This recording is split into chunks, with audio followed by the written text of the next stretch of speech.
એમાં એવું મેં કહેલું કે જે ફેલ થશે એને હું પિકનિકમાં લઈ જઈશ નહીં, અને મારે કોઈને વાત કરવા નથી. હું સાવ ભૂલી ગયો છું બેન, પેપર પડ્યા છે બીજી ગઈ ચેકઆઉટ જોઈ લેશે. Thank you. મને યાદ કરાવજે પાછી, જ્યાં સુધી હું નહીં આપું રિઝલ્ટ ત્યાં સુધી. બરાબર, હું આવું ને એટલે પેલું સર રિઝલ્ટ. ગઈકાલે વાત કરતા હતા આપણે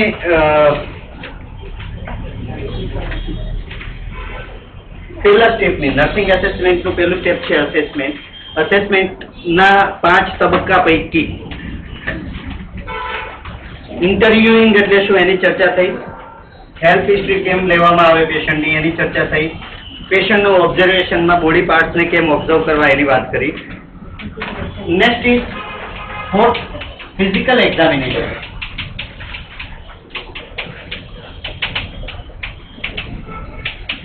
palpation, auscultation, percussion,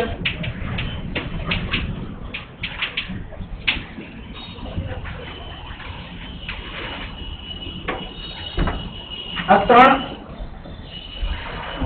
મેથડથી પેશન્ટનું physical examination થતું હોય છે. પાલ્પેટ કરવું એટલે શું? પ્રેસ કરવું, કાં તો ફિંગર ટિપ્સથી જેને લાઇટ પાલ્પેશન કહીએ, અથવા તો પામથી હથેળીથી જેને ડીપ પાલ્પેશન કહેવાય. ઊંડાણ સુધી ચેક કરવાનું છે તમારે, મોટા ભાગે એબ્ડોમેનમાં. તો શું આવશે? ડીપ પાલ્પેશન થશે. બરાબર છે. અને કોઈ એક સોફ્ટ ભાગ છે એને ચેક કરવાનો છે તો લાઇટ અંદરના ભાગમાં કશે કોઈ ફ્લુઇડ રિટેન્શન થયેલું છે કે અંદર ગાંઠ છે કે સ્મૂથનેસ કેવી છે એને ચેક કરવા માટે શું હોય? પાલ્પેશન કરવાનું. અસ્ક્યુલ્ટેશન, સ્ટેથોસ્કોપ કાન પર લગાવી અને અંદરના ભાગના અવાજ સાંભળવા, એવું કહું છું. હું હૃદયના ધબકારાની વાત નથી કરતો. હૃદયના ધબકારા સાંભળવા એ અંદરના અવાજ સાંભળવાનો એક પદ્ધતિ છે. એ સિવાય પણ લંગ્સનો અવાજ હોય, હા કે ના? શ્વાસોશ્વાસમાં લંગ્સનો અવાજ આવે, પેટમાં ગુડગુડ ગુડગુડ, હા. ગર્ભમાં બાળક છે તો એનો ફિટલ હાર્ટ સાઉન્ડ, FSH, એના માટે ફિટોસ્કોપ વપરાશે. પણ અસ્ક્યુલ્ટેશન એટલે સ્ટેથોસ્કોપથી અથવા તો ફિટોસ્કોપથી બોડીની અંદરના ભાગ, જ્યારે કઈ અવાજ નહીં હોય એ પણ એક પ્રકારનો અવાજ છે. બોડીમાં જ્યારે પણ કોઈ પણ ડિસ્ટર્બન્સ શરૂ થાય ત્યારે સર્ક્યુલેશન ઉપર એની ઇફેક્ટ આવે જ. દરેક વ્યક્તિની અલગ અલગ પ્રકૃતિ હોય. વાત, પિત્ત, કફ, 3 પ્રકારની પ્રકૃતિ. એને અનુરૂપ બ્લડ સર્ક્યુલેશનની સ્ટાઇલ અલગ હશે. તમે બધા જુઓ જોઈએ, પલ્સ અહીંયા એક આંગળી છોડવાની, પછી 3 ફિંગર મૂકો અંગૂઠા સાઈડ. એક ફિંગર જેટલી જગ્યા છોડી 3 ફિંગર લાઇટલી મૂકો જરા. આને પેલી ફિંગર કશ, વચ્ચેની અને છેલ્લી એટલે ક્યાં? કોણી બાજુ. પેલી, બીજી અને ત્રીજી. પેલી, બીજી ને ત્રીજી. વગાડો જોઈએ. પેલી, બીજી, ત્રીજી. થાય છે? આમ વગાડતા આવડે છે? ઓકે.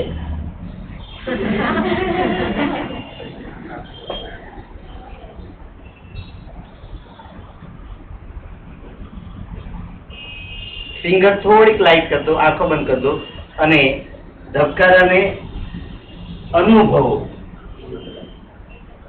હું અનુભવવાનું કહું છું. ફાઇન. પહેલી ફિંગર ઉપર વધારે ધબકારા આવે છે, બીજી પર આવે છે કે ત્રીજી પર આવે છે, આ ઓબ્ઝર્વ કરો. પહેલી બીજી પર આવે છે સાથે, બીજી ત્રીજી પર આવે છે કે એ જુઓ. પહેલી બીજી ત્રીજી ત્રણેય પર ધબકારાની ગતિ આવે છે એ જુઓ. બરાબર. દરેકને અલગ અલગ અનુભૂતિ થશે તમારી પ્રકૃતિના અનુસંધાને. ઓકે. હું કે એ બધાને સસ્પેન્સ ને એ બધાને ખ્યાલ હશે. બરાબર. બીજી વાર બીજી ફિંગર ઉપર જેના ધબકારા, હાથ ઊંચો કરો તમે. હા. ના, જોઈ લો પેલા. બીજી ને કેમ ના પાડો છો? તો બેન, હા, બે. આ તો એટલે તો હાથ ઊંચો કરવાનું કહું છું, બે વાળા. આ બધા પિત્ત પ્રકૃતિ વાળા મનુષ્યો છે, જેને જરાય શાંતિ ના હોય. એમાંનો હું આવું, હું પણ એક એને કોઈ દિવસ શાંતિ નહીં હોય. બરાબર. એ ઘડીકમાં જાડા થઈ જશે, ઘડીકમાં પતલા થઈ જશે, કઈ ગેરંટી નહીં. બરાબર. ભૂખ સહન કરી લેશે તો કોઈ દિવસ નહીં કરે. જે મળશે એ ખાશે. બરાબર. ગુસ્સો તરત આવી જશે. બરાબર. પણ માર પડે એમ હોય તો નહીં કરે.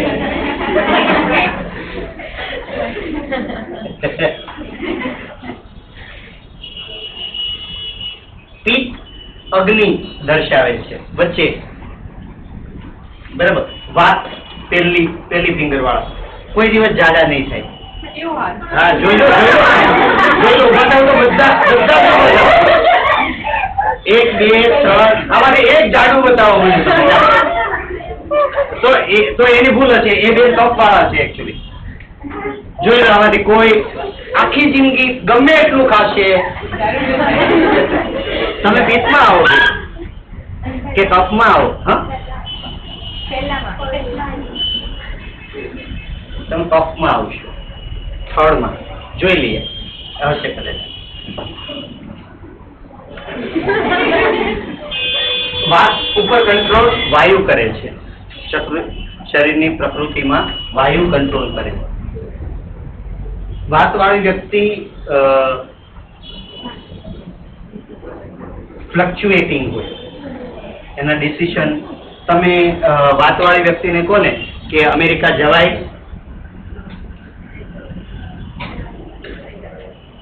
કે હા બિલકુલ જવાય અમેરિકા. પછી 2 મિનિટ 5 મિનિટમાં કોઈ સમાચાર આવે કે અમેરિકામાં બોમ્બ બ્લાસ્ટ થયો એટલે પાછું ફોન કરે અમેરિકા કેન્સલ કરજે. હા, જવું નથી. પછી પાછું સાંજે પાછું નક્કી કે હવે અમેરિકા નહીં, આપણે રશિયાનું ગોઠવીએ તો કેમ થાય. એ ક્યારેય એક વસ્તુ ઉપર ઊભું નહીં રહી શકે એ વ્યક્તિ.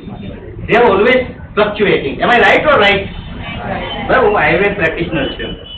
વ્યક્તિની પ્રકૃતિ ઉપરથી આખું કમ્પ્લીટ થશે. પિત્ત વાળી વ્યક્તિને બહુ ટાઈમ લાગશે બેટા. આ ડીપમાં જવા જશે તો 2 મહિના બીજા જશે. આ મેઇન પોઈન્ટ જ કહું છું. બાકી તો ઘણું બધું છે.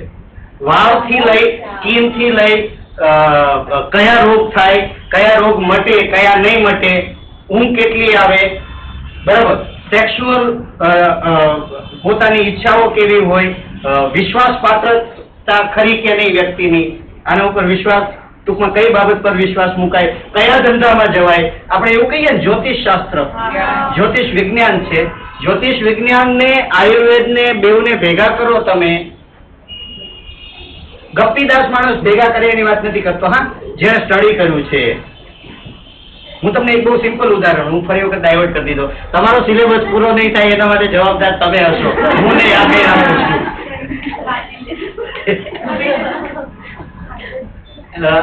આજથી 100-150 વર્ષ પહેલાની ઘટના છે. એક વૈદ્યરાજની સાથે એક સામાન્ય કોઈક લેખકે લખેલું છે. આ બનેલી ઘટના છે.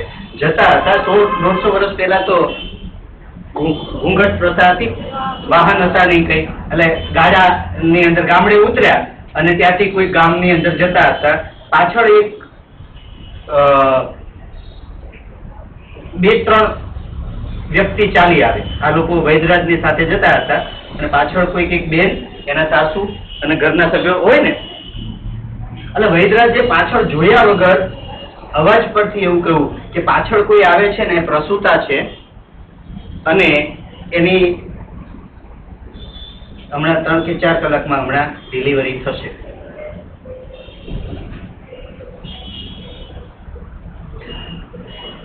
પગલાનો જે અવાજ હતો ને એના પર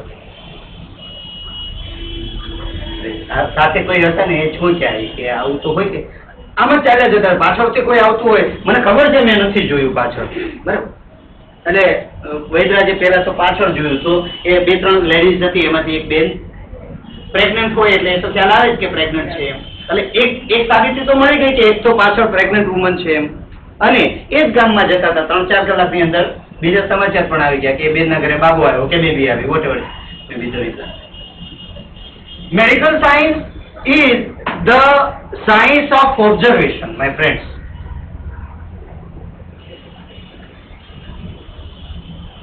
હું આ તમને અત્યારે જે કહી રહ્યો છું ને, it's the type of the demo, that is the demonstration. હું તમને એવું કહું કે તમે મારા નોલેજ ઉપર વિશ્વાસ મૂકો, તો મારે તમને સાબિતી આપવી પડશે પહેલા.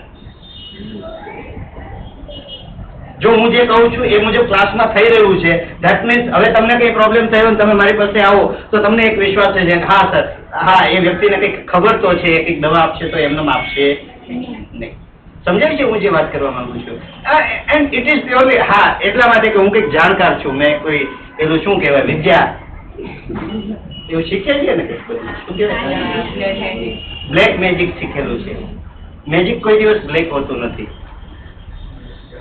મેજિક હંમેશા મેજિક જ હોય છે, અને સાયન્સ ઇઝ અ મેજિક. તમે ભણો છો એ હંમેશા વિદ્યા હોય છે. તમે કોઈ મંત્ર પઢી અને સામેની વ્યક્તિને વશમાં કરી શકતા નથી. આખું સેક્શન અલગ છે, એમાં જતો નથી. આપણે વાત કરતા હતા વાત પ્રકૃતિની, પિત્ત પ્રકૃતિની. વાત પ્રકૃતિ વાળી વ્યક્તિ હશે એ ફ્લક્ચ્યુએટિંગ હશે, એક પોઈન્ટ ઉપર ક્યારેય ઊભી નહીં રહી શકે. એટલા માટે થઈને એમણે જે વ્યવસાય કરવો જોઈએ એની કેટેગરી અલગ. ઉત્સાહની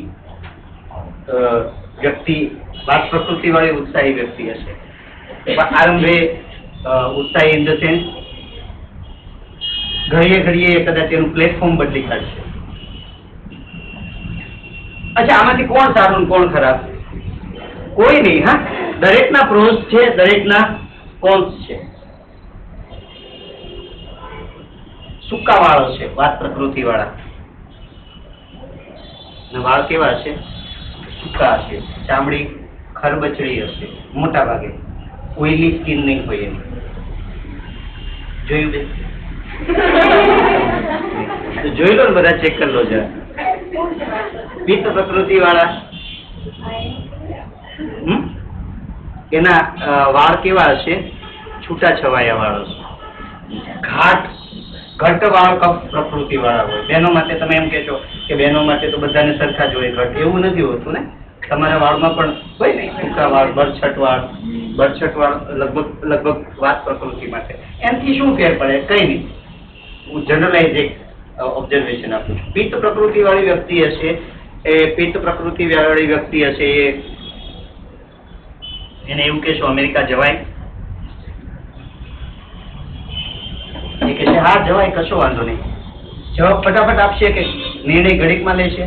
વાત પ્રકૃતિ વાળા હા, વાત વાળા ફટાફટ લે. પિત્ત વાળા ના, બહુ જાજુ હા વિચારીને લે, પણ એની વિચારવાની ઝડપ ઘણી સ્પીડમાં હોય. વાત વાળા શું કહેશે? અમેરિકા જવાય. પછી સાંજે બોમ્બ વિસ્ફોટના સમાચાર આવે તો શું કહેશે? ના જવાય. પિત્ત વાળા અમેરિકા જવાય, એ કહેશે હા જવાય. પછી તમે એને સામેથી ફોન કરો કે તું કહે છે અમેરિકા જવાય, પણ ત્યાં તો વિસ્ફોટ થયો, હવે શું કરવું છે?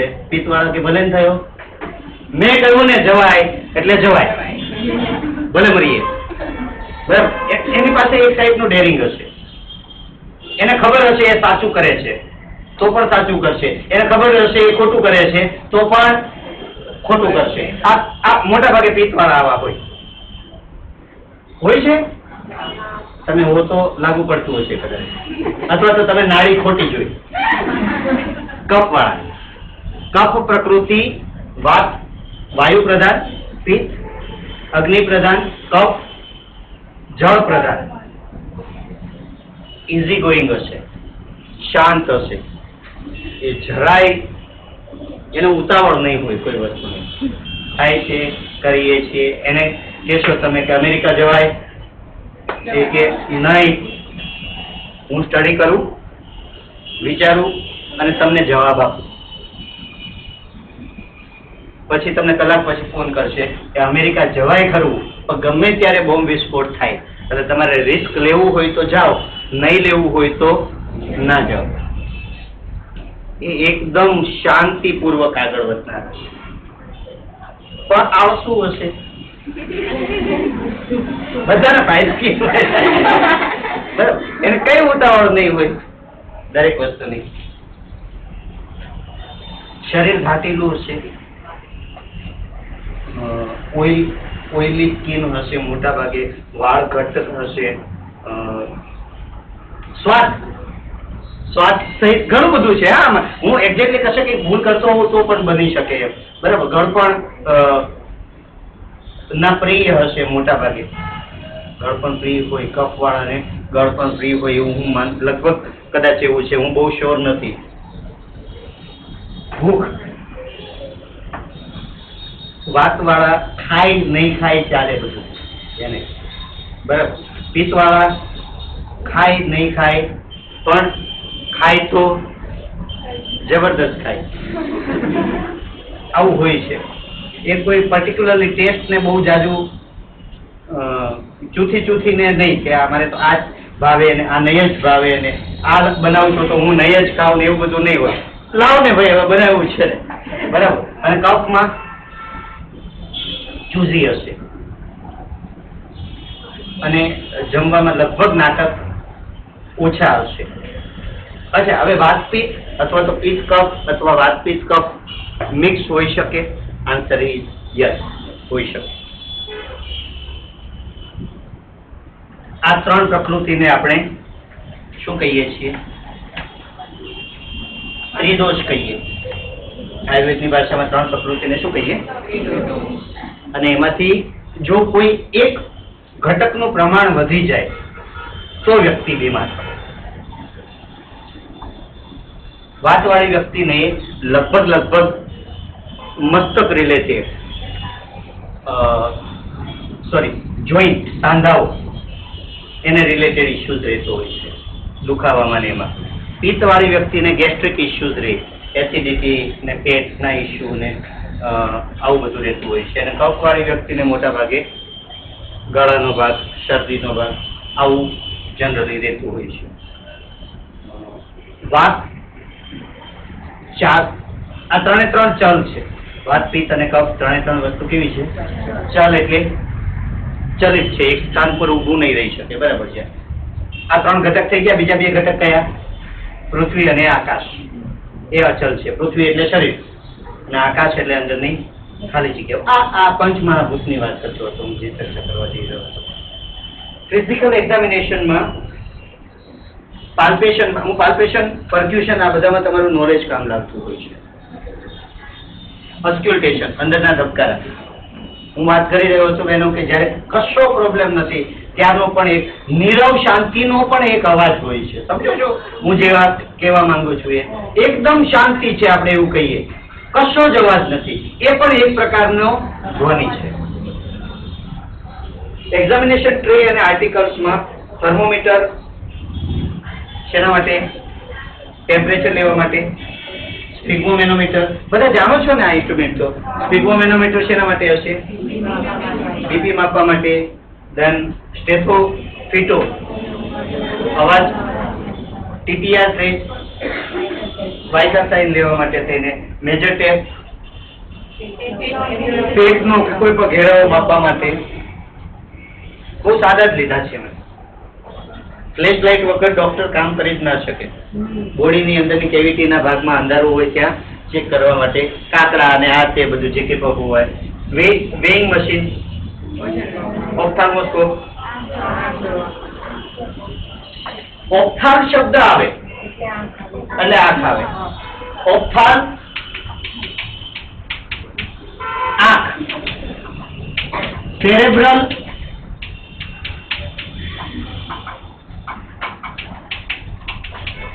બ્રેઇન. ઓરલ મોં. નેસલ નાક.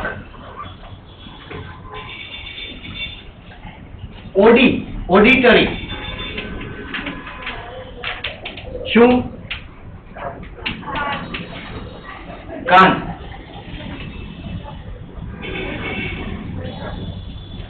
સ્કિન માટે dermal skin, cardio, heart, vascular, vessel એટલે નળીઓ, pulmonary, lungs, gastric,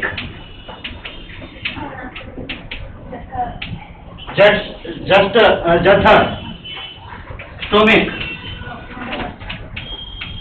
enteric, intestine, આંતરડા, નેફ્રો,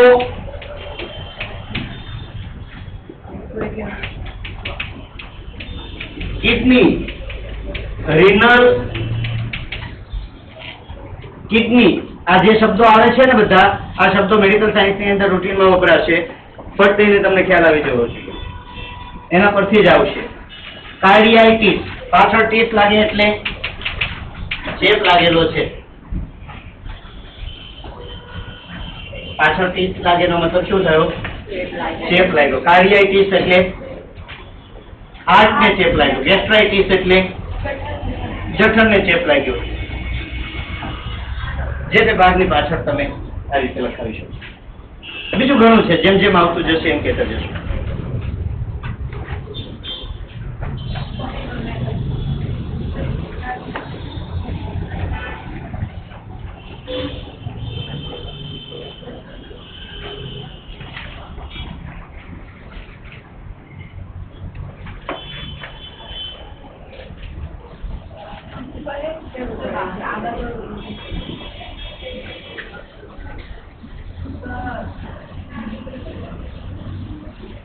કફ પ્રકૃતિ વાળા નહીં ખાવ.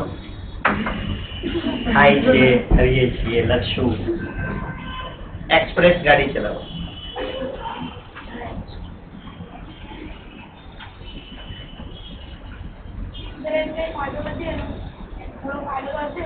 શેનો ફાયદો?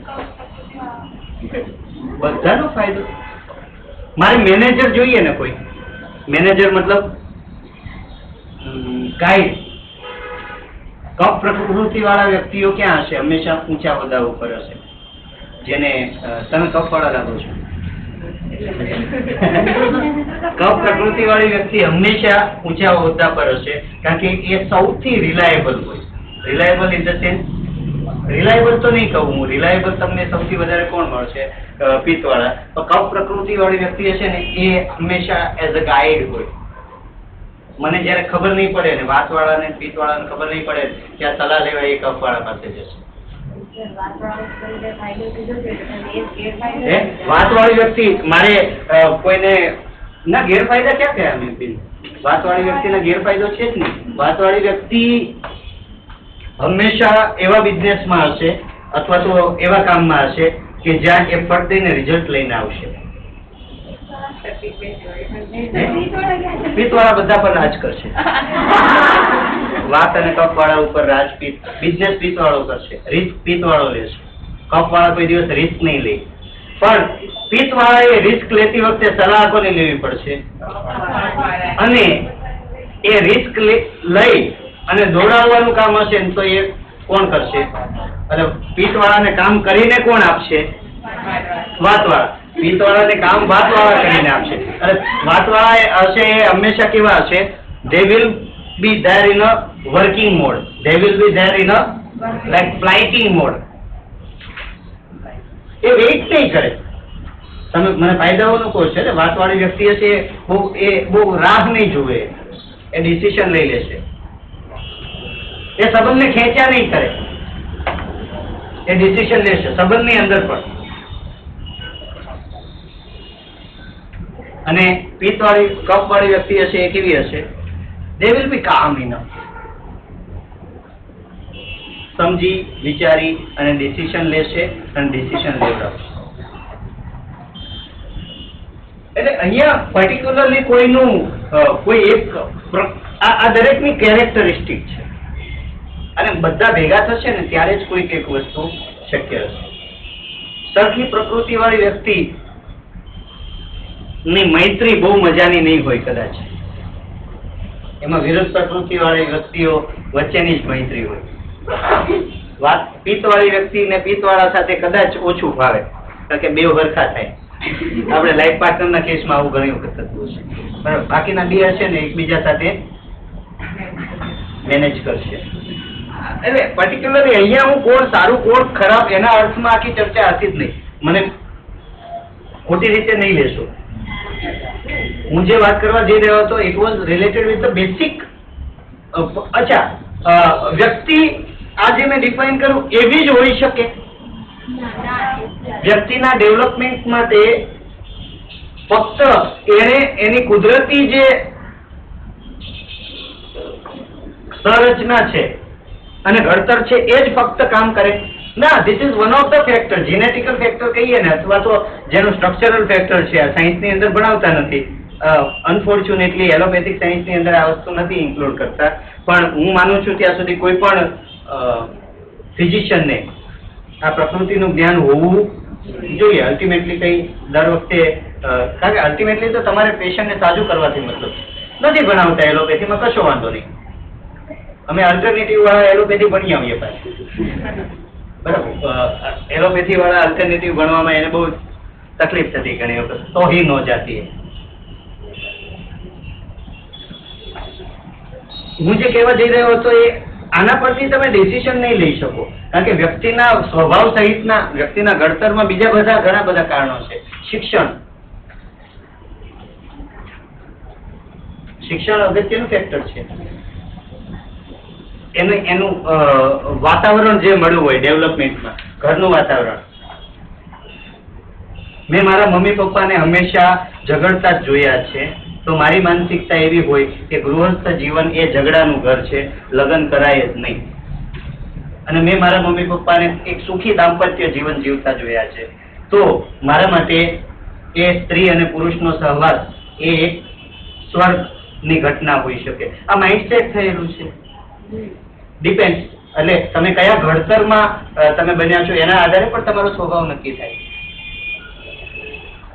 શિક્ષણ છે, સ્વભાવ છે, તમારી સાથે બનેલી ઘટનાઓ, એંગલ. દાખલા તરીકે પર્ટિક્યુલરલી તમે ડોક્ટર અનિલ કેસર ગોહિલ ની વાત કરો તો જે દિવસે મેં મારો ભાઈ ગુમાવ્યો 1998માં, બ્રધર દીપક ગોહિલ ચેરિટેબલ ટ્રસ્ટમાં ભણો છો તમે, તો ત્યારથી જે ટર્નિંગ પોઈન્ટ આવ્યો મારી લાઈફમાં, આઈ કેન રિયલાઇઝ ઇટ. મારી જે આખી લાઈફની ફિલોસોફી હતી એ ઘટનાથી આખી કેવી થઈ ગઈ, ડાયવર્ટ થઈ ગઈ. અને તમારા જીવનમાં અમુક એવી ઘટનાઓ બનતી હોય છે કે એ ઘટના તમને આખા ચેન્જ કરી નાખે અને પર્સન કમ્પ્લીટલી ચેન્જ થઈ જાય. હા, ફોર એક્ઝામ્પલ તમને ઉદાહરણ આપું હું, જગજીતસિંહ, ગઝલ ગાયક જગજીતસિંહને કોઈએ સાંભળ્યા હોય તો જગજીતસિંહ અને ચિત્રાસિંહની જોડી બહુ નસીબદાર હશે, એને સાંભળ્યા હશે અને સાંભળજો ક્યારેક ગઝલમાં. એ બેઉની જોડીને જગજીતસિંહનો સન એક્સપાયર થયો પછી ચિત્રાસિંહે સ્ટેજ છોડી દીધું, કાયમ માટે છોડી દીધું. પછી હમણાં છેલ્લે કંઈક એક પ્રોગ્રામ કરેલો હતો, વર્ષો સુધી 20-25 વર્ષ સુધી સ્ટેજ છોડી દીધું એક. એટલે અમુક ઘટના એવી હોય છે કે એ ઘટના તમને ચેન્જ કરી નાખે. એ પણ તમારા લાઈફમાં બિલ્ડિંગની અંદર, દાખલા તરીકે ઘણા બધા લોકોને મેં જોયા છે કે જે વાલ્મીકી ઋષિનું ઉદાહરણ આપણે સાંભળ્યું છે હંમેશા કે વાલીઓ લૂંટારો હતો એ વાલ્મીકી ઋષિ થઈ ગયો. શા માટે? તો કે એના જીવનમાં એક ઘટના બની. ઘણા બધા ફેક્ટર્સ છે કે જે તમને ચેન્જ કરતા હોય છે. Flash light, weight machine, ophthalmoscope, otoscope. Oto શબ્દ ક્યાં આવશે? મેં ઓટો શબ્દ વાપર્યો કે નહીં અહીંયા? કાન માટે શું ઓટો લખ્યું હતું મેં? ઓડી શબ્દ, ઓડિયો આવશે અથવા તો ઓટો શબ્દ આવશે. કાન માટે ઓટોસ્કોપ, બરાબર છે. ટર્નિંગ ફોક, ટ્યુનિંગ ફોક આવશે ને. જે ફોક એટલે પેલું ચીપિયો કહીએ ને, એને તમે આમ વગાડો છો તો એનો અવાજ આવે અને ધ્રુજારી આવે, એના કારણે એ અવાજના કારણે શ્રવણ શક્તિ કેવી છે એ મેજરમેન્ટ માટે વપરાય છે. નેસલ સ્પેક્યુલમ નાક માટે, વજાઇના ચેક કરવા માટે. પ્રોટોસ્કોપ નથી, આ પ્રોક્ટોસ્કોપ છે, એનસ માટે, મળદ્વાર માટે. ગ્લોવ્સ રૂટીન પર વજાઈને એક્ઝામિન કરવા માટે આવું લખ્યું છે એવું ના હોય. ગ્લોવ્સ રૂટીનમાં છે, દરેક જગ્યાએ વપરાય. સ્ટરાઇલ સ્પેસિમેન સ્લાઇડ સેમ્પલ લેવા માટે શું કહીએ આપણે? સ્લાઇડ ને સ્લાઇડ જ કહેવાય ને. Test tube. અરે ટેસ્ટ ટ્યુબ શું? કાચની સ્લાઇડ આવે છે તે સેમ્પલ, બ્લડનું સેમ્પલ. ફેરિંગિયલ ડિટેક્ટર ફેરિંગ્સ જોવા માટે ને લેરિંગોસ્કોપ છે એ લેરિંગ્સ જોવા માટે. ફેરિંગ્સ એટલે ગળાનો ભાગ, લેરિંગ્સ એટલે ગળાનો ભાગ જ, અંદરનો ભાગ. બરાબર. ફેરિંગ્સ લેરિંગ્સ તમે રેસ્પિરેટરી સિસ્ટમમાં ભણશો. આંખ, કાન, નાક, ચામડી, જીભ, ગળું, વજાઇના, આ બધાને કેમ ચેક કરવા? You will just look out. કશું જ અઘરું નથી, એ દરેક વસ્તુ વાંચવાની જ છે. અને પાંચમો મુદ્દો કયો છે? ઇન્વેસ્ટિગેશન.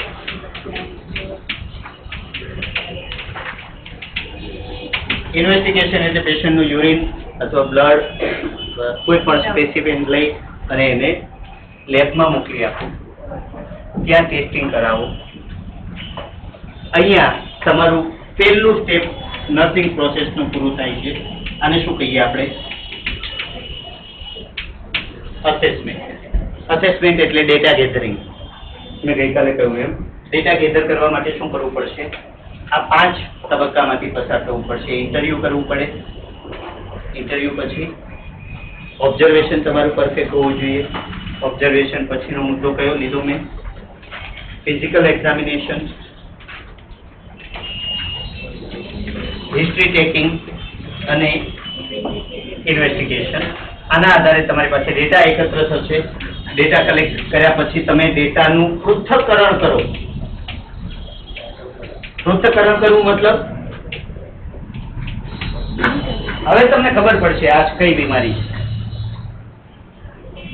ડેટાના આધારે તમે શું શોધી શકશો? ડાયગ્નોસિસ કરી શકશો. લેબનો રિપોર્ટ આવશે એટલે હવે તમને ખબર પડશે કે ભાઈ મેલેરિયા છે કે ટાઇફોઇડ છે કે વોટેવર છે. બરાબર. નિદાન થયા પછી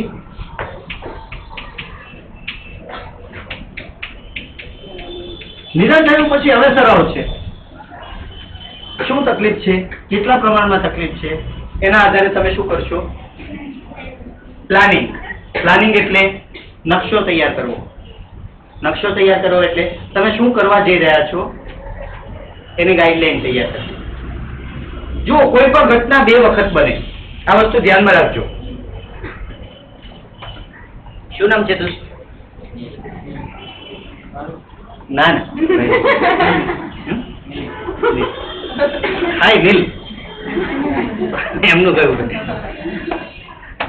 મને આ એક લોજિક નથી પૂછાતું. આપણે દરેક વ્યક્તિ સામે પૂછીએ ને શું નામ તો એ પૂછે કોનું, એ તો પૂછતા હોઈએ આપણે.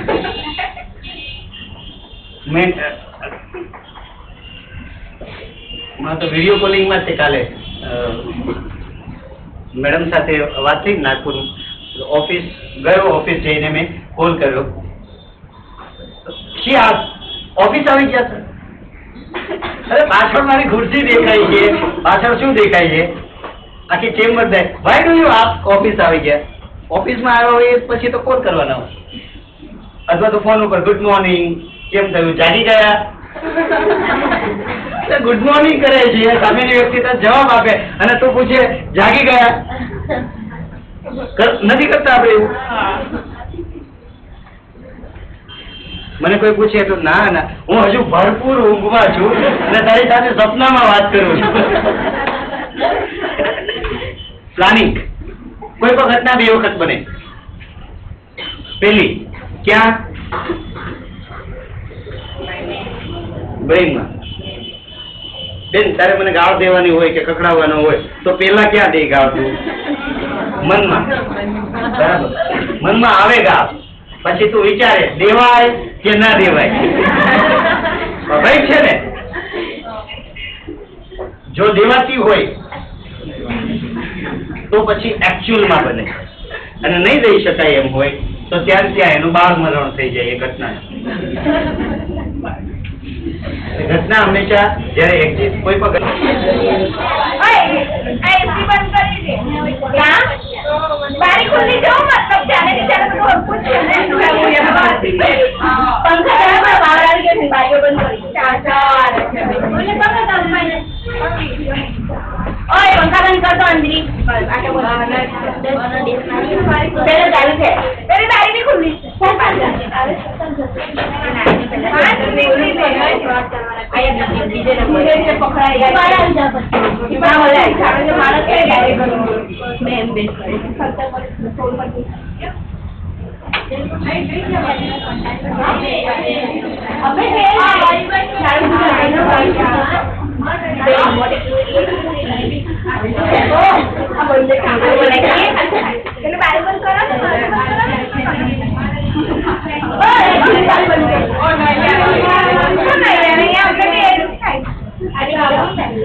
एक लेक्चर પછી લઈએ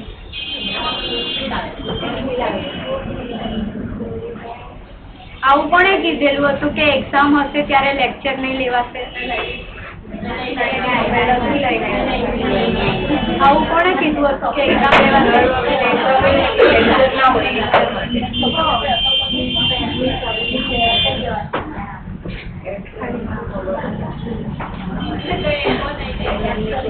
કોમ્યુનિટીમાં થયેલું ને આવું કે લેક્ચર અને એક્ઝામ સાથે લેવાયેલી કોમ્યુનિટીમાં નહીં કોમ્યુનિટીમાં થયું ને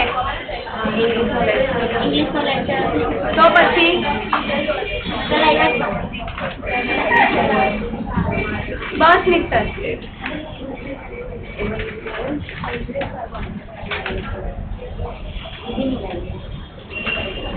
કેટલા લાવેલા છે બુક એક બેન્ચીસ પર બે એક છે બુક જ્યાં એક બે હોય ત્યાં આગળ આપી દે જ્યાં નહીં હોય ત્યાં આપી દે એક બેન્ચીસ પર એક બુક છે નથી નથી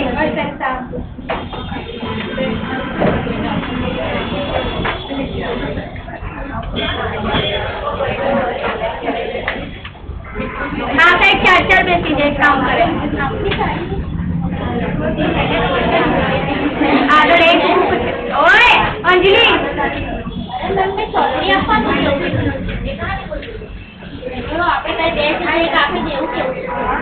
हाँ तो आपको पार्सल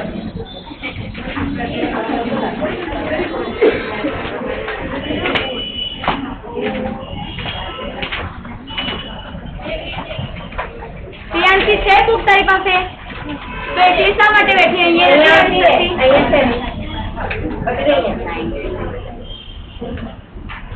આ બેન ને લઈ લો તમારી બાજુમાં પ્રિયાંશી અહીંયા આવી જાય એ લોકો પેલી બેન પાસે બેસે શું નામ છે આ બેન નું હા બસ એમની સાથે બેસી જાઓ પ્રિયાંશી અહીંયા આવી જાય બસ છે ને એક બુક બસ તો બેસી જાઓ આવી ગયા બધા બેન્ચી છે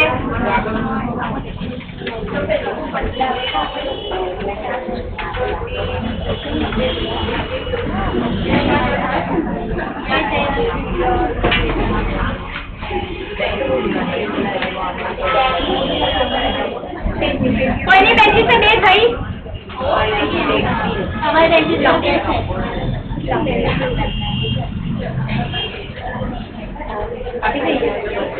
ચાલો ધ્યાન આપો 10મું યુનિટ શું છે પર્સનલ હાઇજીન શું છે પર્સનલ હાઇજીન એટલે અંગત સ્વચ્છતા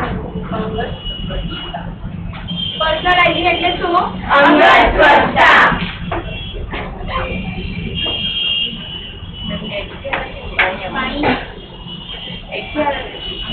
મને થોડી ના આવે છે, બીજા કોઈને આવે છે.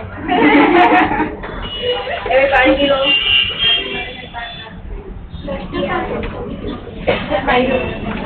યાદ કરાવે છે. કરે છે.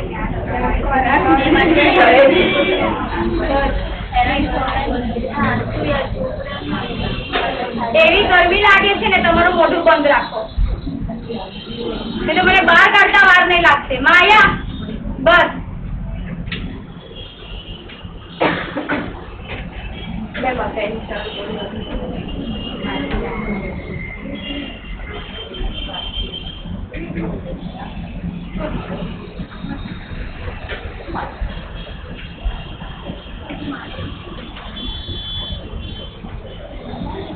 અરે મજા આવે ને? હા કે નહીં? મજા આવે છે. પણ બધા હાથે હશે ને તો વધારે મજા આવે. એ તો થાય હવે. ચાલો 10મું યુનિટ પર્સનલ હાઇજીન.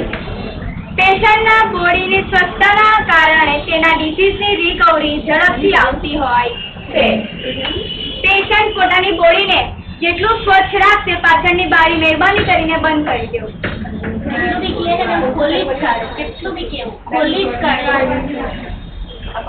મને રીતે લાગે છે, જો શું કરું, આખો સજ ભીનો છે. બેસી જાઓ મેં ગરમીને લઈને.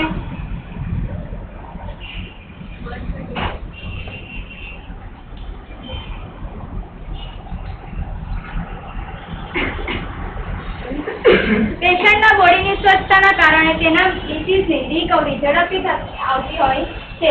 પેશન્ટ જો બીમાર હોય ને તે પોતાની બોડીની સ્વચ્છતા રાખે, વ્યવસ્થિત રહે, ક્લીન રાખે, તો એની રિકવરી ઝડપથી આવી શકે. એ 2-4 દાડા એકદમ આંધું છે ને 2-4 દાડા એ સ્વચ્છતા રાખવાનું બી ભૂલી જાય. નાઈ નીને મેલું પડેલું હોય તેને કંઈક સારું લાગે ખરું? આપણે જ છીએ, ચાલો આપણે તો સ્વસ્થ છીએ. આપણે એક દિવસ નહીં નાહીએ તો ગમે? સવારે ઉઠીને કેમ પહેલું કામ એ કરીએ? સારું લાગે આપણને. નાયા પછી એકદમ ફ્રેશ જેવું લાગે, હે ને? પેશન્ટ જ્યારે પથારીવશ હોય ત્યારે તેની oral care, bath, hair care, hair combing, back care વગેરે જોવાની ફરજ નર્સની છે. આ બધી પેશન્ટની ટોટલી પેશન્ટ ઇન્ડોરમાં આવે છે, મતલબ કે શું છે મિસ્ટર? ચાલ બોલ. તો હસવું શાનું છે?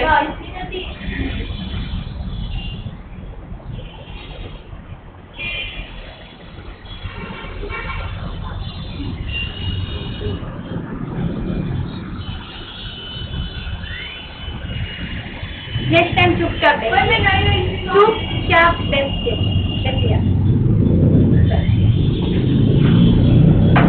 પેશન્ટ જ્યારે પથારીવશ હોય ત્યારે તેની oral care, bath, hair care, hair કમ્બિંગ અને બેક કેર જોવાની ફરજ નર્સની હોય છે. પેશન્ટ જ્યારે બી જે બી સમયે ઇન્ડોરમાં આવે છે, મતલબ કે એડમિટ થાય છે, એના પછીની ટોટલી પેશન્ટની કેર લેવાની જવાબદારી નર્સની હોય છે, પણ આપણે લેતા નથી. ને ડોક્ટર પણ આપણને જણાવતા નથી કે આ બધું તમારે કરવાનું રહે છે.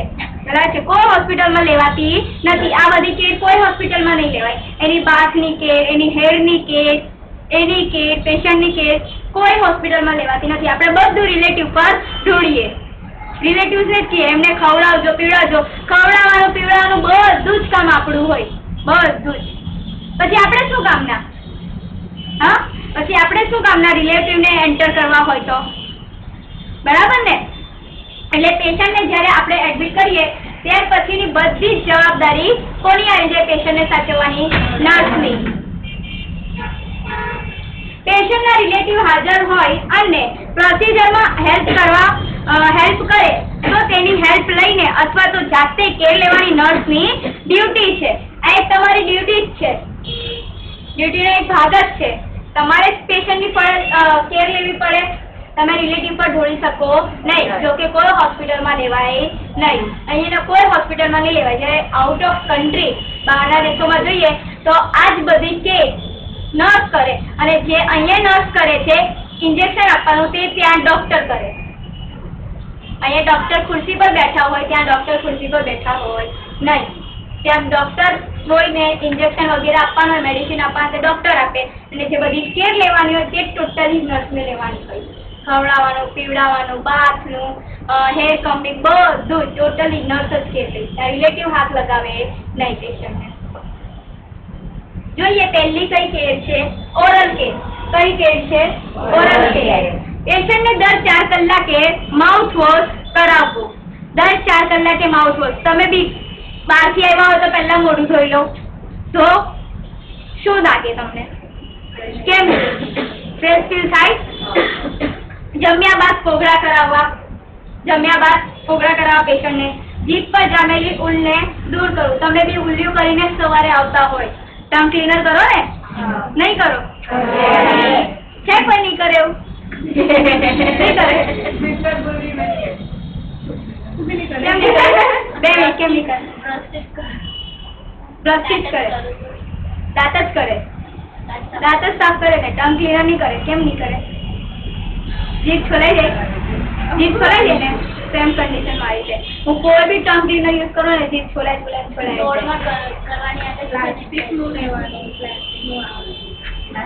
મારા જીભ બહુ છોલાઈ જાય એટલે માંડ 2 દાડામાં 1 દાડો ચાલો થોડી વારમાં ખુલી થઈ જશે. બહુ ગરમી લાગે. ચાલો ઇન્ડિકેશન સૂચકો જોઈએ. સૂચકો શું છે? પેશન્ટ અનકોન્શિયસ હોય, તમારો અવાજ શું કરો તો નહીં આવે. ખુલ્લી છે એટલે આવે જ ને. પેશન્ટ હોય, ચાલો ધ્યાન આપો. પેશન્ટ અનકોન્શિયસ હોય, મોંની બીમારી હોય, મોં દ્વારા ફૂડ લઈ શકતો ન હોય, પેરેલાઇસિસનો પેશન્ટ હોય, આવી કન્ડિશનમાં અંગત રીતે કેર લઈ ઓરલ કેર લેવાવી જોઈએ. કારણ કે પેશન્ટ જાતે સંભાળ લઈ શકતું નથી. અનકોન્શિયસ પેશન્ટ તો ઊભું જ થઈ શકે નહીં. બેભાન પેશન્ટ. અનકોન્શિયસ એટલે બેભાન પેશન્ટ. મોંની બીમારી હોય, મોંની બીમારી હોય, એ પેશન્ટને જાતે કેર લેવાય ના. કશું એને વાગવાની શક્યતા રહે, એ પોતે જાતે કેર લે તો કંઈક ઇન્ફેક્શન લાગવાની શક્યતા રહે. મોં દ્વારા ફૂડ લઈ શકતો ન હોય તે પેશન્ટ, જે મોં દ્વારા ખોરાક જ લઈ શકતો ના હોય, તે પોતાની કેર કઈ રીતે લેશે? Oral care. તો એની કેર તમારે લેવાવી જોઈએ. પેરેલાઇસિસ તો પેશન્ટ હોય. પેરેલાઇસિસ એટલે શું? પહેલા તો એ લખો. શું થાય એમાં? એક બાજુનું અંગ, મતલબ કે જે ભાગમાં અસર થઈ હોય તે બે મારી જાય, ખોટું પડી જાય, કામ કરતું બંધ થઈ જાય એવું હોય. એક બાજુનો ના હોય. જે ભાગ પર થયો ને પેરાલાઇસિસ તે ભાગ જ ને ખોટું પડી જાય. બાકી આખો ભાગ ખોટું ન પડે. એક બાજુનું આખું ખોટું ન પડે. મોઢા પર લાગ્યો તો મોઢાનું ભાગ ખોટું પડી જાય. આંખને લાગે તો આંખને એવું થાય.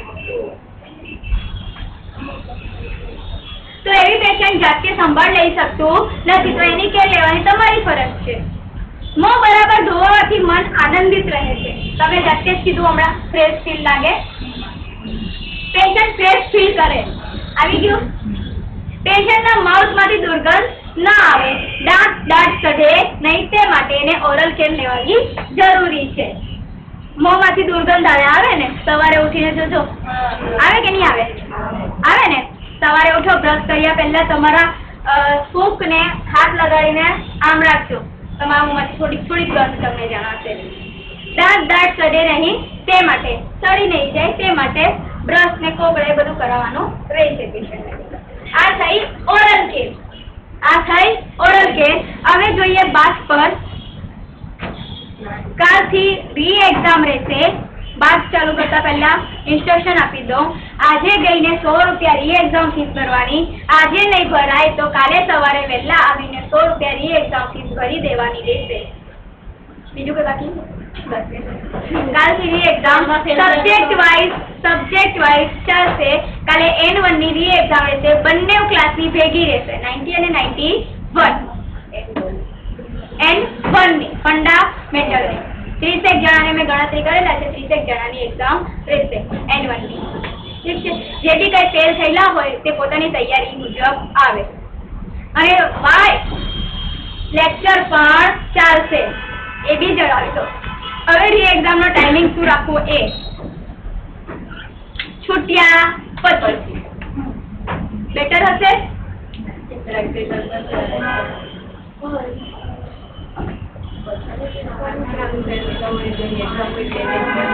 કાલે શુક્રવાર ને કાલે કોઈ પ્રેક્ટિકલ હોતું નથી, ખાલી બપોરનું પ્રેક્ટિકલ હોય છે. રાઈટ, કાલે બપોરનું પ્રેક્ટિકલ. પર સબ્જેક્ટ નહીં, એક સબ્જેક્ટમાં ફેલ હોય કે 5 સબ્જેક્ટમાં ફેલ હોય 100 રૂપિયા તો 100 રૂપિયા. ઠીક છે, એટલે બધામાં નહીં આપવાનું. બધા સબ્જેક્ટના એક્ઝામ ફીસ જ 100 રૂપિયા છે. પર સબ્જેક્ટ સબ સબ્જેક્ટ તો શું નથી, એ ખાલી અરે તો બધામાં ફેલ થયો ને તમે 100 રૂપિયા ભરવાના. બિચારી કેવી છે બસ સમજાઈ ગયું. આ થઈ રી એક્ઝામ ની વાત. તારે સવારનો ટાઈમ રહેશે રી એક્ઝામ માટે. કેટલા 30 જ જણા છો એટલે મારે 3 કલાક રાખવાની જરૂર નથી. 9:30 થી 10:30, 10:30 થી 11:30, 2 કલાક. 2 કલાક તો નહીં લાગે. 30 જણાને આપણે 2 કલાક નહીં લાગે.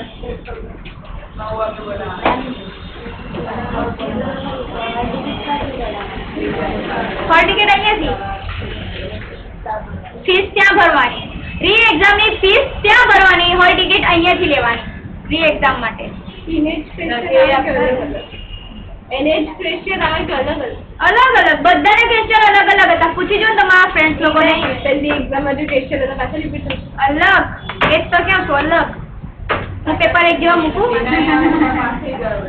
હું મૂકું એક દિવસ એક જ જેવા પેપર, વિચારતા બી નહીં.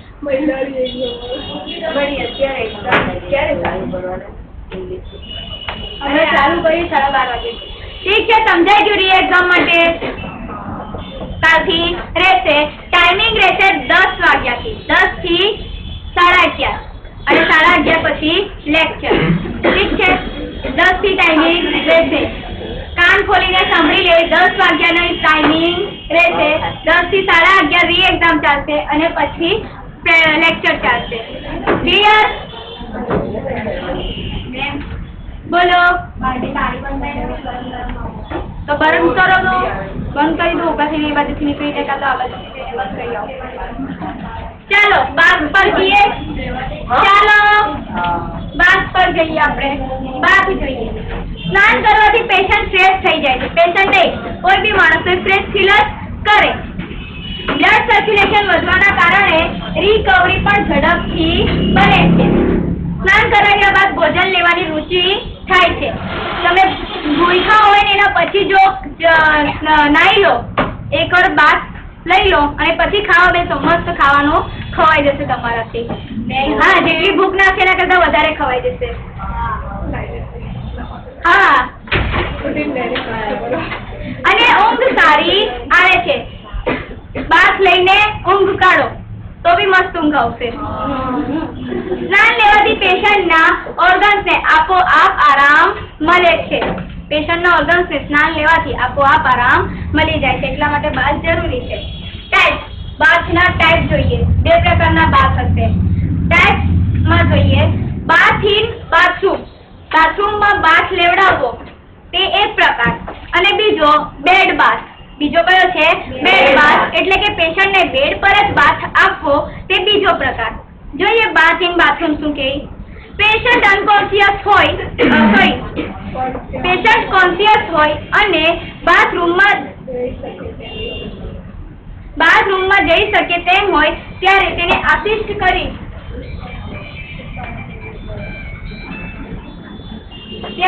આસિસ્ટ કરી ફૂફારા પાણીથી બાથ લેવા માટે કહેવાનું.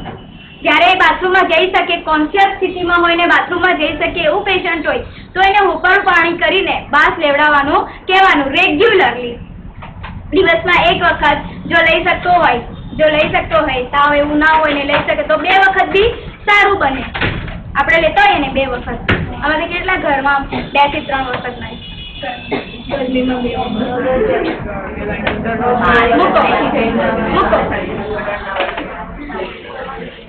ચાલો સમજાયું. બેડ, બાથ ઇન બાથરૂમ, બાથરૂમમાં બાથ લેવાનું તે સમજાયું. એના પછી જોઈએ બેડ બાથ. તો પેશન્ટ બેડમાંથી બહાર નીકળી શકે તેમ ના હોય ત્યારે સ્પંજ દ્વારા બેડમાં જ બાથ આપવાની પ્રોસિજરને બેડ બાથ કહે છે. મતલબ કે સ્પંજ દ્વારા, સ્પંજને લઈને સ્પંજ દ્વારા જ બાથ આપવાનું હોય બેડમાં જ, તો તેને શું બોલે છે? સ્પંજ ભીનું કરીને. હા, સ્પંજ ભીનું કરીને. તો તેને બેડ બાથ કહીશું. ખ્યાલ આવ્યો? તેને બેડ બાથ કહીશું. બેડમાં જ બાથ અપાશે તેને બેડ બાથ. કેર ઓફ હેડ, વાળની સંભાળ લેવી, પેશન્ટના, પોતાના નહીં. હા, નહીં તો ત્યાં વાળ સ્વચ્છ રહે, વાળ સ્વચ્છ રહે, માથામાં ગુમડા નહીં થાય. થોડા દિવસ વાળ નહીં ઓળીએ આપણે તો આપણી દિવસે કેવી લાગે? હેલો હેલો હેલો હેલો, હા બોલો, કોણ? હા બોલ.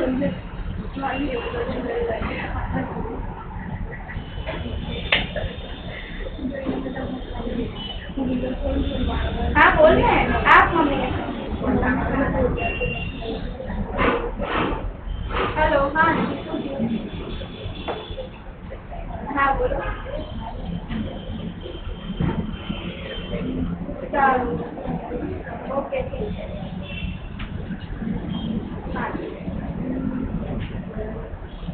શ્રાદ્ધમાં જમવા જવાની તમારી શી જરૂર પડે? મને એ નહીં ખબર. અમારે ઈચ્છા છે. ખાલી મારું છે તો પણ લઈ જવાનું. એમાં શું છે? મોટાને મોકલી આપો ને, તમારે શું જરૂર પડે રજા પાડવાની? ખાવાનો શોખ માથામાં ગુમડા ન થાય, વાળમાંથી વાસ ના આવે, એક અઠવાડિયું માથું નહીં ધોવાનું. એક અઠવાડિયાની ઉપરથી બી થઈ જાય ત્યારે માથું નહીં ધોવાનું અને તેલ નાખી રાખવાનું ત્યારે ધોવાનું. અરે વાળની સી દશા થાય. અને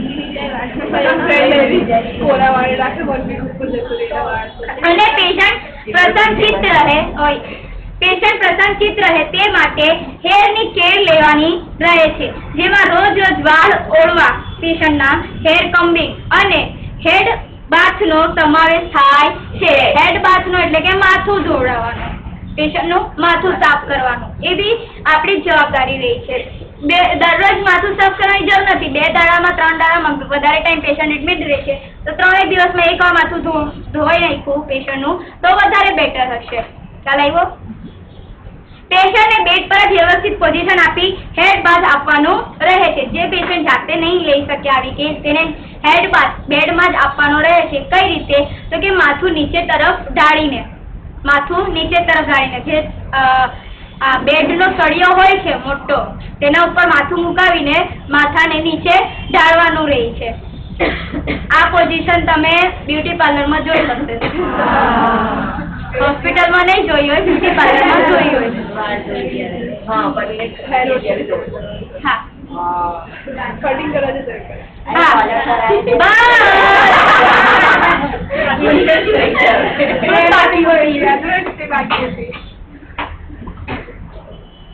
પેશન્ટના હેડમાં જૂલ, લીક વગેરે જણાય તો તે સ્પેશિયલ કેર લેવાની રહી છે. છોડી નથી દેવાના જણાય એટલે. હા, તો કેટલું ગંદુ છે એમ કરીને છોડી દે. છોડી નથી દેવાની, એ આપણી ડ્યુટી નથી. સ્પેશિયલ કેર લેવાની રહી. હા, તું મારવા બેસજે, કઈ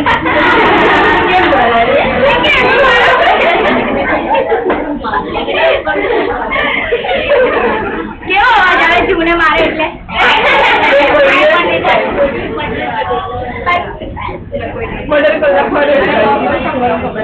ખ્યાલ આવ્યો?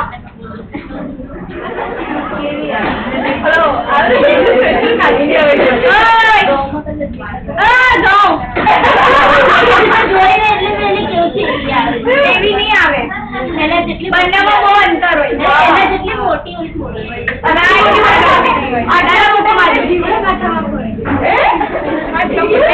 આટલા મોટા જીવડા જોયેલા છે.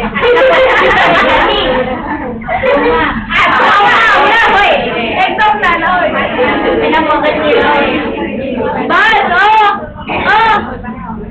બસ બહુ થઈશું. જો લીક વગેરે જણાય તો સ્પેશિયલ કેર લેવાની રહે છે. પછી છે નેલ કટિંગ.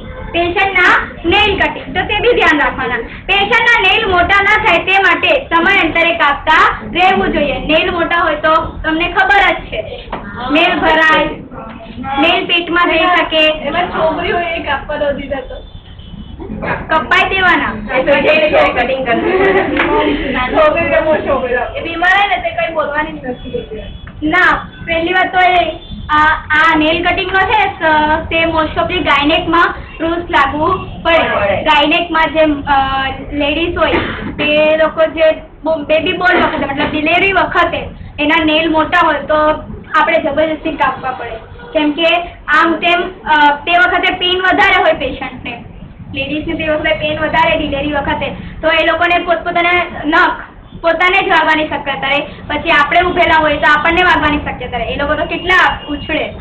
હા, પેઇન વધારે થતું હોય તો પછી પેઇન વધારે થતું હોય તો એકાદ તો લાત બી ખાવી પડે. બારગામમાં હાથ બાંધી દે એ લોકો. હા, બારગામમાં હાથ બાંધી દે. બારગામ ગામડું હોય ને ત્યાં તો એવું થાય એટલે નખ વાગવાની ખૂબ શક્યતા રહે. એને તો એના બાળકને પણ નખ વાગવાની શક્યતા રહે. અને આજકાલની લેડીઝોને એટલી બી બુદ્ધિ નથી કે તે સમયે નખ કાપીને જઈએ. આટલા મોટા મોટા નખ હોય, આટલા મોટા ને એમાં બી નેલ પોલિશ. હા,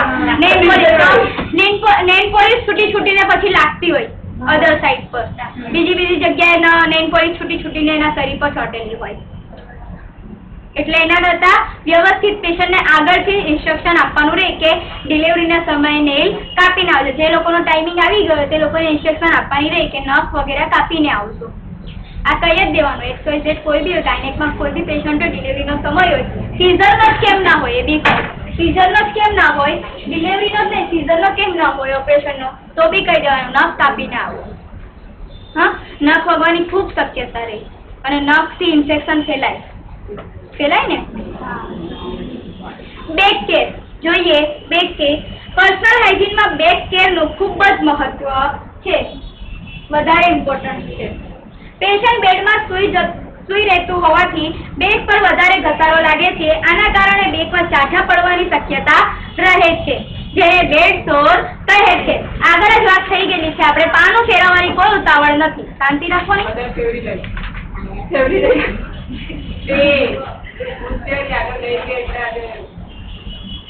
બેડ સોર આગળ જ આપણી વાત થઈ ગઈ કે બેડ સોર કોને કહેવાય? તો પેશન્ટ એક જ પોઝિશનમાં બેડ પર વધારે ટાઈમ સૂઈ રહે અને પીઠ પર ચાઠા પડે, ઘસારો લાગે, ચામડી છોલાઈ જાય. આપણી ભાષામાં કહીએ તો ચામડી છોલાઈ જાય, તેને શું કહીશું આપણે?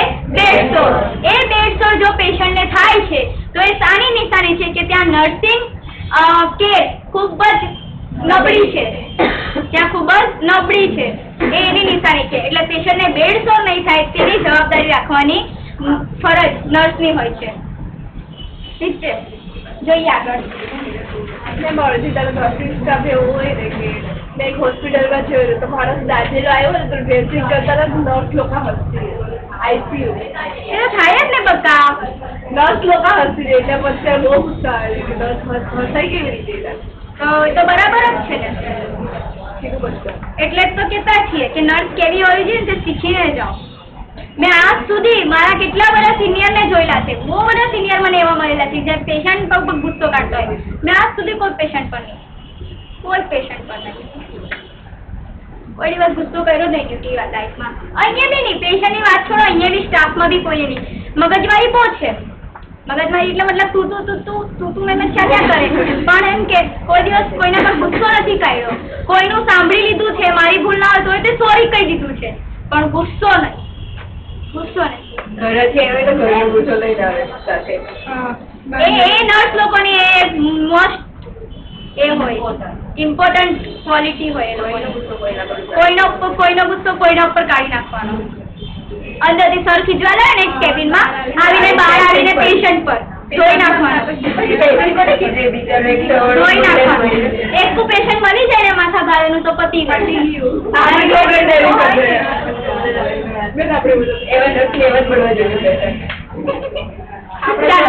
બેડ સોર, એને બેડ સોર કહેવાય અથવા તો પ્રેશર સોર પણ કહેવાય અથવા તો ડેક્યુબિટ અલ્સર કહે છે. એના 3 નામ છે: બેડ સોર, પ્રેશર સોર અને ડેક્યુબિટ અલ્સર. પેશન્ટને બેડ સોર થાય તે દર્શાવે છે કે ત્યાં નર્સિંગ કેર ખૂબ જ નબળી છે. તમારી કાળજી, નર્સિંગની કાળજી ખૂબ જ નબળાઈ રીતે લેવાય છે. પેશન્ટ અનકોન્શિયસ છે તો થોડીક વારે તમે પડખું બદલીને આવો. હા હું બોલી મેં હું બોલી હમણાં હાલ ટીક કર્યું હું કર્યું ટીક કરું તો પણ હું બોલું છું તે તો સાંભળું તું એ કેટલું ઇમ્પોર્ટન્ટ બોલી મેં આપણે બદલી ગયા કોનું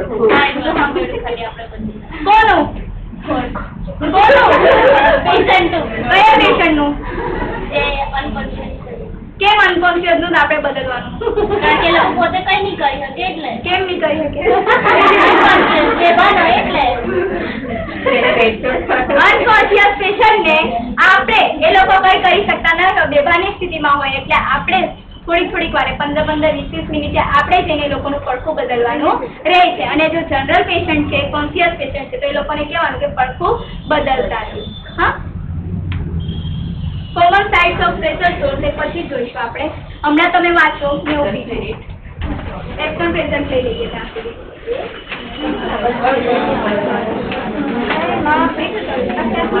બેન તમને FHO નું ફૂલ ફોર્મ ખબર છે? FHO કે WHO મને યાદ નથી. કા સમજવું આ FHO નું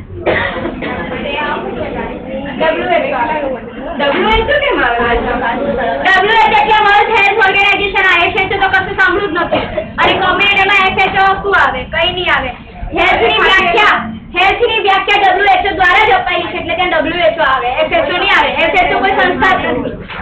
પ્રિન્ટિંગ મિસ્ટેક છે આમાં બી છે. આમાં મેન્ટલ હેલ્થની જગ્યાએ સોશિયલ હેલ્થની પેલી આપેલી છે ડેફિનેશન. ચાલો બસ શાંતિ. એ મને અવાજ નહીં જોઈએ. ઇંગ્લિશની એક્ઝામ છે ને બસ તો વાંચો. પેલા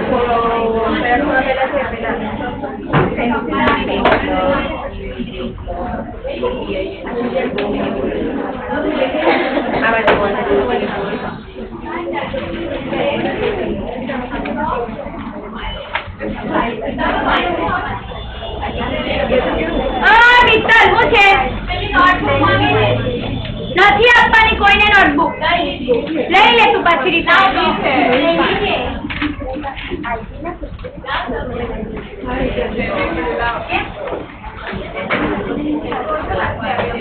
ચૂપચાપ ઇંગ્લિશ નું વાંચો. ગણગણ સેજ બી નહીં જોઈએ. એક્શન પેશન્ટ લેવાની છું.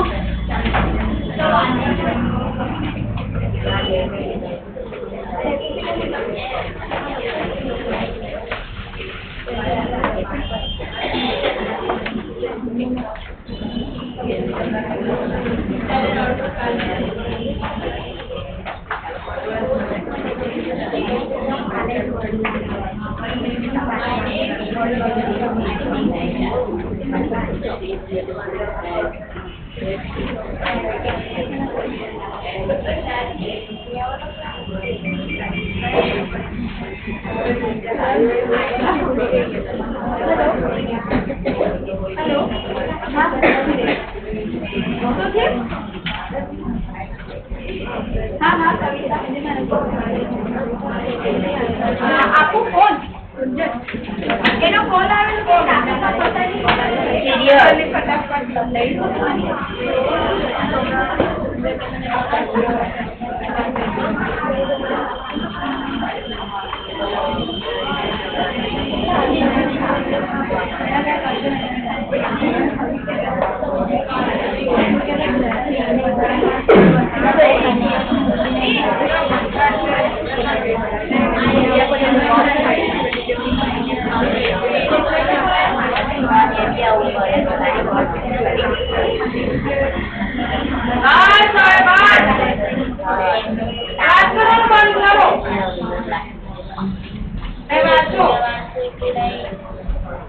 જવા બી હવે જોઈતો જ નહીં છે મને.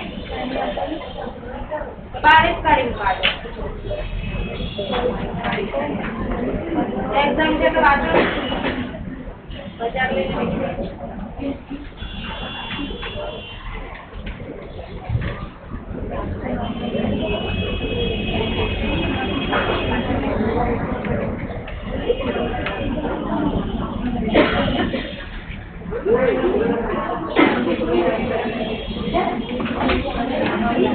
બંને 5806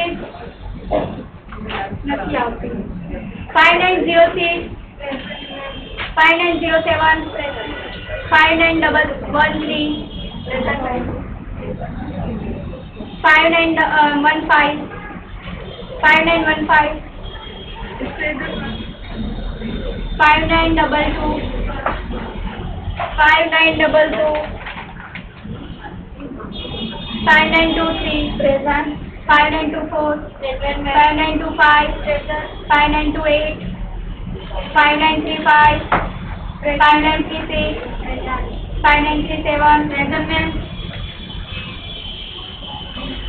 5942 5944 5948 5954 5956 5957 5959 5962 5969 5973 5975 5977 5978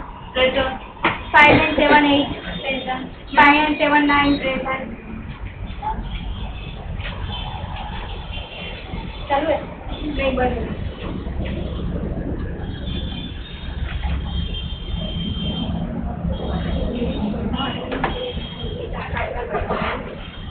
5982 present 5983 present 5984 present 5988 5989 5990 present 5991 6001 present 6005 present 6006 yes 6007 6008 present 6009 present 6010 6010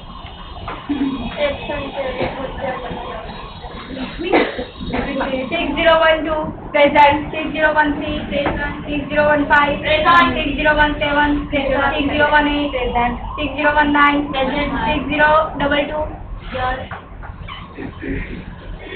6023 present ma'am 6024 6026 present 6027 6028 present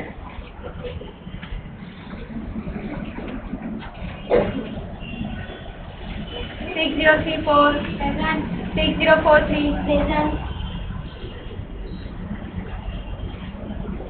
6044 present 6046 present ma'am 6052 yes 6064 present ma'am 6089 6135 6135 Shubhangi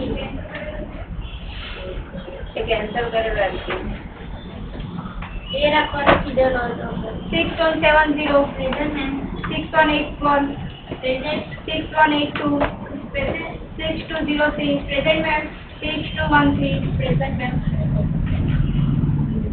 पांचवी कलर रखवाना किधर लगा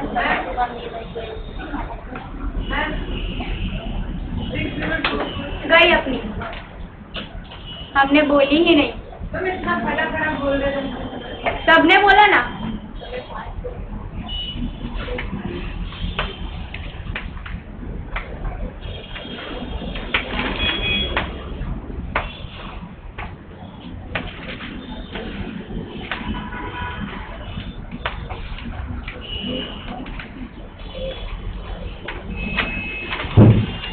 ચાલો બીજું કે તમારા ક્લાસમાં કેટલા સ્ટુડન્ટોએ મને માર્ક્સ નથી લખાવ્યા તે જોઈ લો તેના બધા એક્ઝામ આપ્યા તે પછી તેમને માર્ક્સ લખાવવાના હતા કેટલા સ્ટુડન્ટોએ નથી લખાવ્યા હા લખાવેલા ને બસ કોઈએ પૂછ્યું નથી શાંતિ રાખો ને થોડી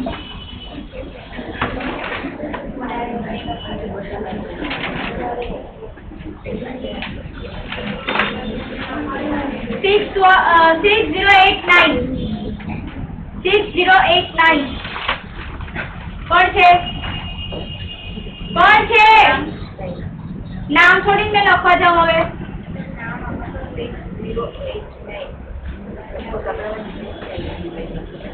બધી એક્ઝામ આપીને આ એક્ઝામ એક જ એક્ઝામ નહીં આપી એના બધે 089 સવડા હશે શાયદ હા કાલે જે એક્ઝામ માં નહીં આવેલી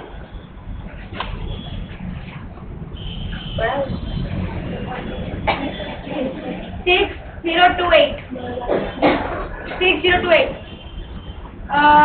N3 માં કેટલા માર્ક્સ છે? 14 બતાવો બેટી.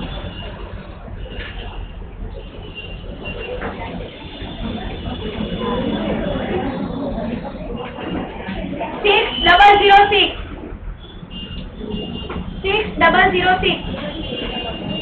N2 માં કેટલા માર્ક્સ? અને N3 માં પણ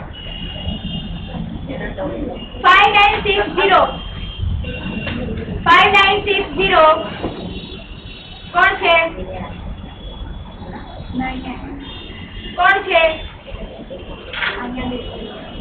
કોણ છે? ભૂમિકા.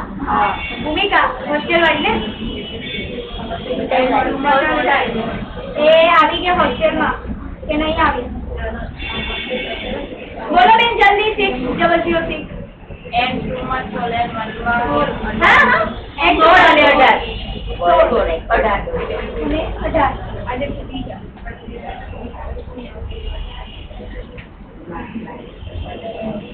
જેને માર્ક્સ નથી લખાયો ને તેના 0 માર્ક્સ મૂકી દેવા. એ બી કહી દો. 6043 તમે તો બોલો. N3 ના N3 માં ને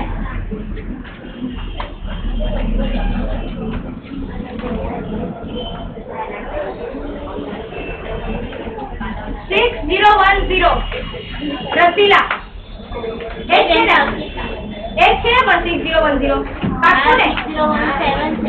6007 6010 કોણ છે તો? ટ્વિંકલ. પેલી હોસ્ટેલ વાળી. ઝીરો મૂકી દીધા. હવે નહીં પૂછાયો. હમણાં સુધી પેન્ડિંગ લખેલો હતો. હવે નહીં પૂછાયો. 6007 એ રસીલા. 6007 એ રસીલા ને બે વિષયમાં આપી. બે વિષયમાં ફેલ છે ને બે વિષયમાં આવતી જ નહીં.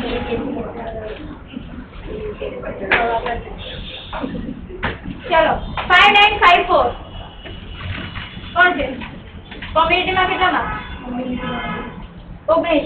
લિસ્ટમાં લખાયેલું કે મારા 19 માર્ક્સ છે? બોલ બેન. લિસ્ટમાં લખાયેલું?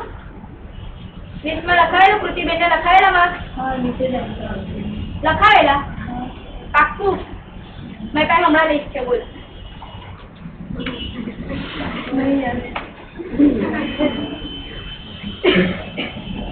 બેસો.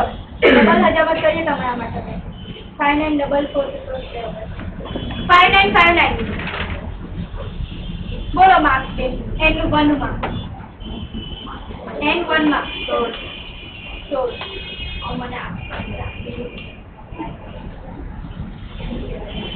પછી 5989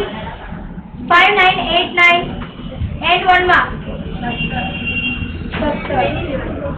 5990 બોલો N1 માં 6013 N1 માં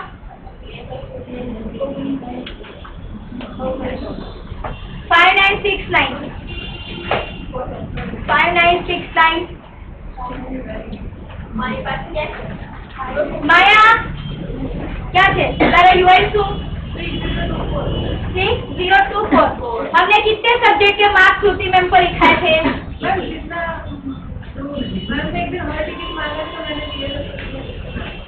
हॉल टिकट नहीं, मैम की लिस्ट में कितने मार्क्स लिखवाए थे? 2. तो बाकी के 2 मैं पूछ रही हूँ आपको कि आपके कितने मार्क्स है? बोलो N1 में कितने मार्क्स है? 5924 N1 માં नहीं आती કેમ? N2 માં નથી આતી અને N3 માં બાકી જ છે ને? 6024 आपका है? 6024 बोलो N1 में 7 N2 में 10 9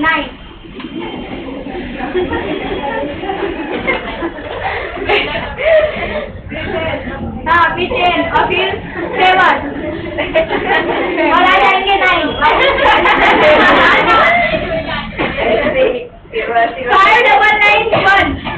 5991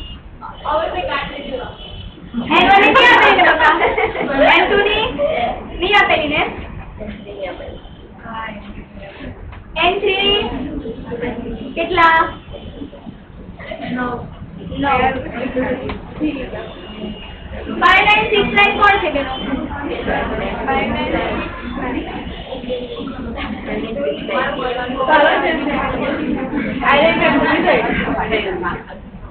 5969 N1 માં કેટલા માર્ક્સ છે 15 કેટલી વાર મેં યુએન બોલી મૂકીને 0 આનાથી તમારું 30 બંધ હે બોલો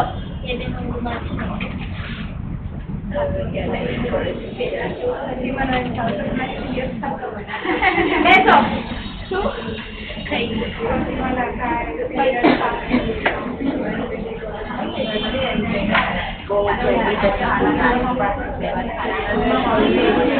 ચાલો ઓય ચંપા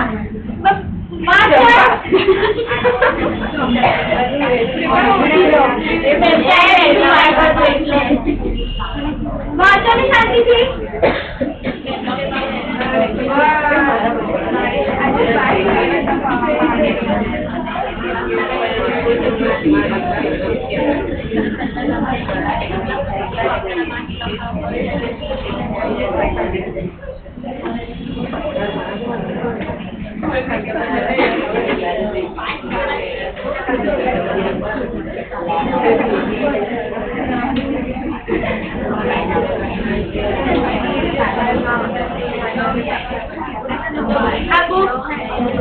Abu, चलो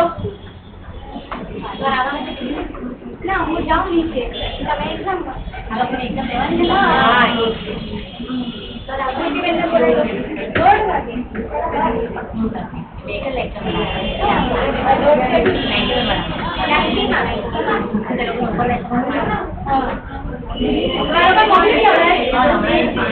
चलो मैं नीचे शिफ्ट થઈ જાઉં ये मैं ऊपर आ जाऊं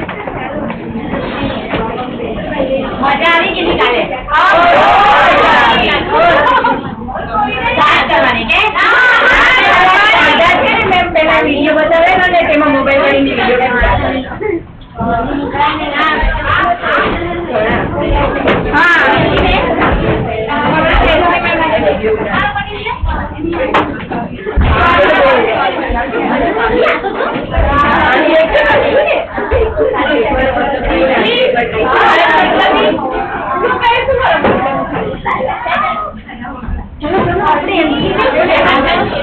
निकली चाले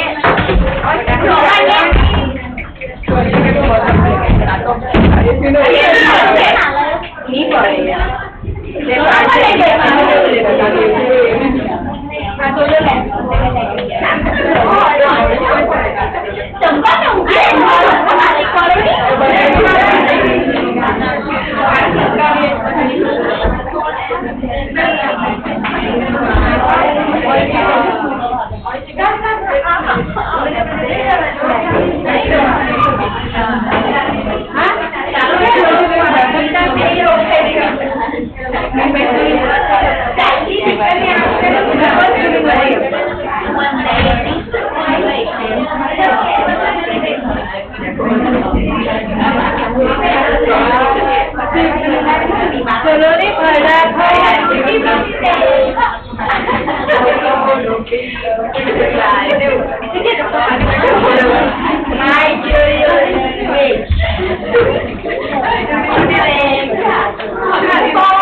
तीन नाम लिया करेंगे तीनों में मारा नाम ले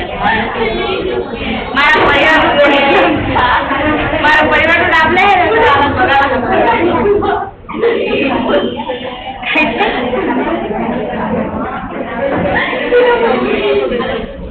बस मजा करना है बस और वो नहीं करेगा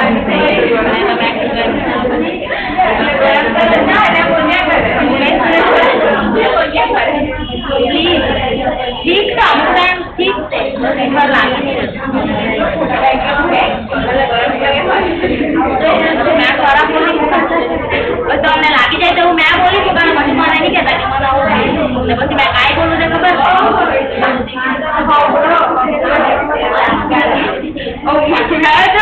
एक वस्तु बोली मुका दे जब क्यों है कि साथे आऊं के મને બોલી તો પછી કેવા ને જરીક વાતમાંથી મેં કાંઈ બોલું તો ખબર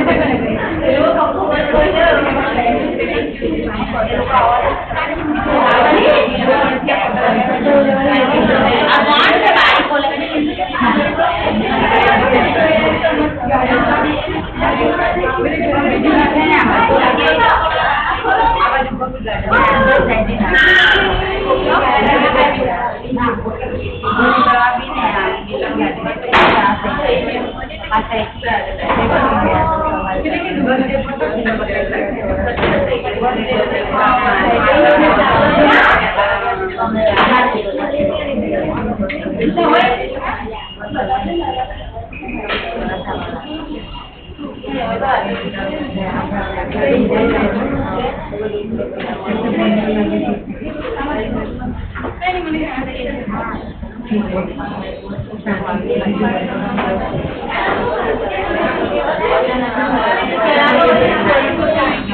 ચાલો હવે થોડા ચાલો